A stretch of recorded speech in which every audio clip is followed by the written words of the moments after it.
दोस्तों, नमस्कार। आप सभी लोगों का एक बार फिर से बहुत बहुत स्वागत है।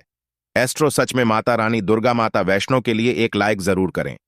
दोस्तों, हमारे हिंदू धर्म में देवी के अनेक स्वरूप कह गए हैं, जिसमें वृक्षों को भी मां देवी के स्वरूप कहा जाता है। तो आज मैं आप लोगों को पावन पावनी वृक्ष के बारे में बताऊंगा। नवरात्रि के पावन पर्व चल रहे हैं। नवरात्रि के पावन पर्व में कुछ ऐसे वृक्ष है जो कि देव वृक्ष कहे गए हैं, देवी वृक्ष कहे गए हैं। यह देवी के स्वरूप होते हैं, माता काली के स्वरूप होते हैं, और हमारे धर्म में पेड़ पौधे को देवी देवता मान करके हम इनकी पूजा करते हैं, और हमें पूजा भी जरूर करनी चाहिए। साइंस भी कहता है पेड़ पौधे मनुष्यों को फ्री में प्राणवायु प्रदान करते हैं, और पेड़ पौधे हमें ऑक्सीजन देते हैं, और हमारे जो कार्बन डाइऑक्साइड होता है उसे ग्रहण करके सभी प्रकार के जितने भी नकारात्मक चीज होते हैं उसे अपने अंदर में स्वयं सोख लेता है और हमें ताजगी प्रदान करते हैं। तो पेड़ पौधे स्वयं तेज धूप में तपता है, लेकिन मनुष्य को शीतल छाया प्रदान करता है। तो नवरात्रि के समय में कुछ ऐसे पेड़ पौधे हमारे धर्मशास्त्र में कहे गए हैं जिनको छूने मात्र से व्यक्ति के बंद किस्मत के ताले खुल जाते हैं, व्यक्ति का सौभाग्य चमक जाता है। हमारे शास्त्रों में पेड़ पौधों को बहुत ही गुणकारी कहा जाता है। अनेक बीमारी का उपचार पेड़ पौधों में ही छुपा है, जड़ी बूटी में ही छुपा है। और भगवान श्री कृष्ण ने गीता में स्वयं कहा है कि वृक्षों में जो मैं पीपल का वृक्ष, पीपल के वृक्ष को वृक्षों का राजा कहा जाता है, क्योंकि पीपल वृक्ष की जो आयु होती है सबसे ज्यादा होती है, सबसे अत्यधिक होती है। पीपल वृक्ष सर्वशक्तिमान पूजा पाठ में अत्यधिक इसका महत्व होता है। दोस्तों, इसीलिए भगवान श्री कृष्ण ने गीता में स्वयं कहा है कि मैं वृक्षों में पीपल का वृक्ष। तो चलिए, आज मैं आप लोगों को नवरात्रि के समय में छुए जाने वाले वृक्ष के बारे में बताऊंगा। दोस्तों, हमारे धर्मशास्त्र में अनेक ऐसे वृक्ष हैं जो कल्याणकारी होते हैं, मंगलकारी होते हैं। अगर इस वृक्ष को छू लेते हैं तो आपकी सभी प्रकार की परेशानी है, सभी प्रकार के कष्ट है, यह सब समाप्त हो जाते हैं। खास करके नवरात्रि के समय में इसका असर कई लाख गुना होता है। नवरात्रि के समय को शक्ति का पर्व कहा जाता है। शक्ति पर्व क्यों कहा जाता है? क्योंकि इस समय अचेत जो वस्तु होती है वह भी चेतना युक्त हो जाती है, अर्थात समय जो शक्ति हमारे धरती लोक में आ जाती है। नौ दुर्गा को क्या बोल सकते हैं? हम शक्ति बोल सकते हैं। तो माता रानी इस धरा पर आती है, इस पृथ्वी लोक पर आती है, तो जितने भी पेड़ पौधे हैं, जीव जंतु है, चल अचल, सभी प्रकार के जो वस्तु है, यह सब में प्राण आ जाते हैं। इन सब में शक्ति निहित हो जाती है, जागृत हो जाती है।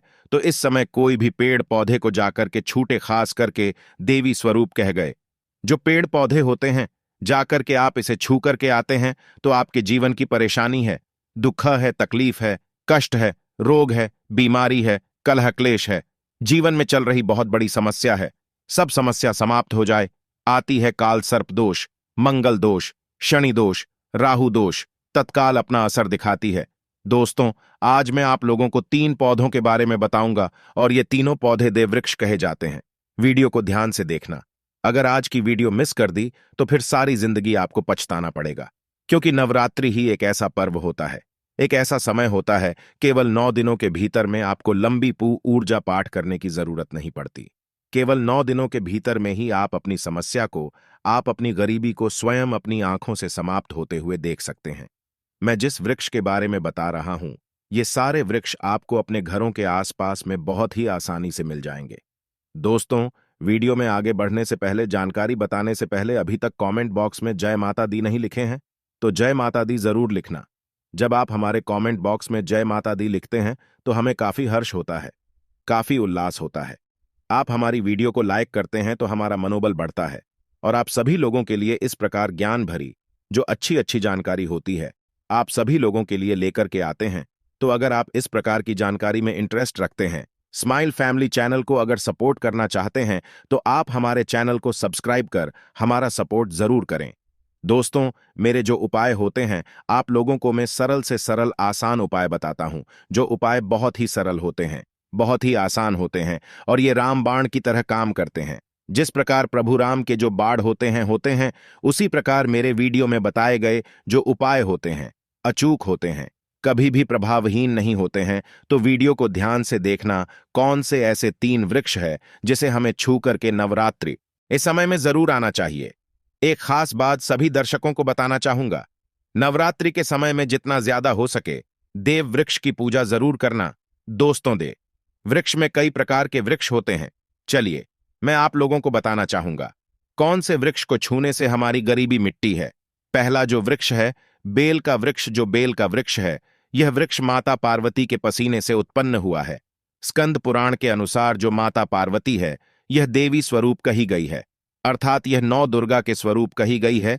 तो स्कंद पुराण की कथा में कहा गया है जो बेल का वृक्ष है, माता पार्वती के पसीने से उत्पन्न हुआ है। इसकी डाली में पार्वती, जद में ब्रह्म, तने में विष्णु एवं समस्त जो हिस्से हैं उसमें भगवान शंकर जी बसते हैं। संध्या काल में शिव मंदिर के समीप या नौ दुर्गा मंदिर के समीप जो बेल के वृक्ष है, इसके नीचे में घी का दीपक जलाने से व्यक्ति धनवान, गुणवान एवं पराक्रमी बनता है। व्यक्ति के सभी प्रकार के मनोरथ की पूर्ति होती है। हमारे धर्मशास्त्र यह भी कहते हैं, नवरात्रि के समय में अगर कोई भी व्यक्ति, जी हां, नवरात्रि के समय में अगर कोई भी व्यक्ति बेल के वृक्ष को माता नौ दुर्गा का ध्यान करते हुए 7 बार छू करके आ जाते हैं, तो ऐसे व्यक्ति की तत्काल, अगर उपवास व्रत रखा है, ध्यान से सुनिएगा, जो लोग उपवास व्रत रखे हैं, ऐसे व्यक्ति की थकान, सुस्ती तत्काल चली जाती है। ध्यान से सुनिए, जो व्यक्ति उपवास रखे हैं, व्रत रखे हैं, ऐसे व्यक्ति को नवरात्रि के समय में जितना ज्यादा हो सके संध्या काल में बेल के वृक्ष को जरूर होना चाहिए। केवल आप ज्यादा नहीं छू सकते तो 7 बार छू करके जरूर आ जाना और बेल वृक्ष के नीचे में घी का दीपक जरूर जला देना। दोस्तों, घी का दीपक जलाते हैं तो इसके क्या फायदे मिलते हैं, यह भी इस वीडियो में बताऊंगा। मैं सारी जानकारी इस वीडियो में विस्तार से बता रहा हूं, इसलिए आज की वीडियो थोड़ी बड़ी बन सकती है। हो सकता है 15 मिनट की वीडियो बन जाए, लेकिन अपना पूरा समय जरूर देना, क्योंकि जब हम उपवास व्रत रखते हैं तो हमारे शरीर में काफी थकान आ जाती है। हमारे शरीर में ऊर्जा की कमी होने लगती है। हालांकि हमें अध्यात्म ऊर्जा प्राप्त होती है, लेकिन हमारे शरीर में ऊर्जा की कमी होने लगती है। भोजन न करने के कारण हमारे शरीर में ऊर्जा की कमी होती है, और इस ऊर्जा को बरकरार रखने के लिए, इस ऊर्जा को प्राप्त करने के लिए हमें बेल वृक्ष को छूना चाहिए। दोस्तों, अनेक संत महात्माओं ने बेल वृक्ष के पत्ते को खाकर के तपस्या की है एवं कई प्रकार की सिद्धियां हासिल की है। धर्मशास्त्र कहते हैं, अगर नवरात्रि के समय में बेल के पत्ते खाए जाएं तो जो व्यक्ति लंबे समय से जो मंत्र के जाप कर रहे हैं, सिद्धि प्राप्त नहीं हो पा रही है, फिर कुछ आप ऐसी सिद्धि को प्राप्त कर रहे हैं जो सिद्धि आपको काफी लंबे समय से प्राप्त बेल के पत्ते खाने से वह सिद्धि जल्दी प्राप्त होती है। इसके नीचे घी का दीपक जलाने से हमें सिद्धि की प्राप्ति होती है। सिद्धि का मतलब होता है कार्य में सफलता। तो जो लंबे समय से आपके कार्य नहीं हो पा रहे हैं, उस कार्य में नवरात्रि के समय में जितने भी दिन हो सके, आप जो है जब भी आपको समय मिले तो शाम के समय में घी का दीपक जरूर जला देना। और अगर कोई भी व्यक्ति नवरात्रि के समय में, ध्यान से सुनिए, अगर कोई भी व्यक्ति नवरात्रि के समय में अगर बेल वृक्ष की जड़ में दूध चढ़ाते हैं तो सभी प्रकार के व्याधि दूर होती है। अगर सिंदूर युक्त गंगा जल चढ़ाते हैं तो व्यक्ति की गरीबी मिटती है। अगर तेल चढ़ाते हैं बेल वृक्ष की जड़ में तो सौभाग्य की प्राप्ति होती है। और अगर बेल वृक्ष के तीनों पत्तों में, दोस्तों ध्यान से सुनिए, श्रीदेवी कही गई है, जैसे कि महाकाली, महालक्ष्मी, महासरस्वती, तो अगर बेल के जो 3 पत्ते हैं महालक्ष्मी, महाकाली, महासरस्वती के स्वरूप कह गए हैं, तो बेल के अगर तीनों पत्तों में एम, दूसरे पत्ते में ही और तीसरे पत्ते में क्लीन, तो इस प्रकार बेल के तीनों पत्ते में खरीद ली। लिखकर कि अगर मां दुर्गा को सिंदूर से लिख करके चढ़ाना होता है, सिंदूर से लिख करके चढ़ाया जाए तो तत्काल उसी समय मनोकामना की पूर्ति होती है, कार्य में सफलता मिलती है। कोई लंबे समय से आपकी मनोकामना हो, आप चाहते हैं वो मनोकामना पूर्ण हो जाए, तो ये उपाय अवश्य करेगा। दोस्तों, इसकी जद में ध्यान से सुनिए, नवरात्रि के समय में इसकी जद में अगर तांबे की कोई भी रिंग होती है, जिसे हम एक प्रकार के तांबे की जो धातु है यह मंगल से जुड़ी हुई होती है, तो अगर नवरात्रि के समय में इसकी जद में तांबे की जो रिंग होती है, अंगूठी होती है, अगर आप 4 अंगुल खंड करके दावा करके आ जाते हैं, रात्रि भरे से दबे रहने देना है।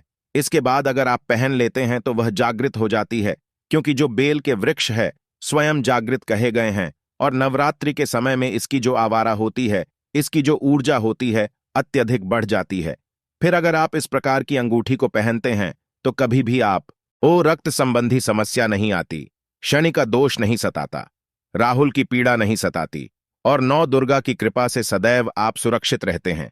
ऐसे व्यक्ति की कभी भी अकाल मृत्यु नहीं होती। दोस्तों, मैं दूसरे पौधे के बारे में जो बता रहा हूं वह पौधा भी जान लीजिए। दूसरे पौधे के बारे में बता रहा हूं, यह शमी का वृक्ष है। शमी के वृक्ष को जगदम्बा के स्वरूप कहा गया है। जो शमी के वृक्ष है, यह स्वयं जगदम्बा के स्वरूप है। इस पर स्वयं मां जगदम्बा स्वयं साक्षात विराजमान रहती है।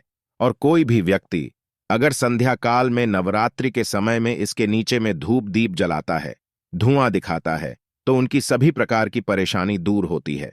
धर्मशास्त्र कहते हैं, अगर कोई भी व्यक्ति नवरात्र के पूरे समय में हो सके, अगर आप एक दिन भी करना चाहते हैं तो आप यह उपाय एक दिन भी कर सकते हैं। पंचमी या सप्तमी के दिन कर सकते हैं। तो हमारे धर्मशास्त्रों में कहा गया है, अगर नवरात्रि के समय में लाल चोरी अगर कोई भी व्यक्ति मनोकामना बोलते हुए शमी के वृक्ष में बंधे तो वह मनोकामना की पूर्ति होती है। लाल चूड़ी अगर कोई भी महिला जाकर के बांधती है तो उन्हें सौभाग्य की प्राप्ति होती है। उनके पति की कभी भी अकाल मृत्यु नहीं होती। इसकी जद में सिंदूर डालने से व्यक्ति को आरोग्य की प्राप्ति होती है। जो लोग लंबे समय से बीमार पड़े हैं, ऐसे व्यक्ति के जो घर में रहने वाले सदस्य हैं, वो लोग जो बीमार पड़े हैं, उनके शरीर से 7 बार सिंदूर को उतारा करके शमी की जद में डाल सकते हैं, तो उनके रोग जल्दी ठीक हो जाएंगे। जो लोग लंबे समय से बीमार पड़े हैं या फिर आप बीमारी से बचना चाहते हैं, निरोग रहना चाहते हैं, तो इसकी जद में सिंदूर जरूर डालें। मनोकामना पूर्ति करने के लिए मैं एक मंत्र बता रहा हूं। इस मंत्र को बोलते हुए शमी के वृक्ष को छूना है। इस मंत्र को बोलते हुए शमी के वृक्ष को छूना है। आप तत्काल नवरात्रि के समय में इसका रिजल्ट देखना। जैसे ही नवरात्रि समाप्त होगा, आपकी मनोकामना है उसकी पूर्ति हो जाएगी।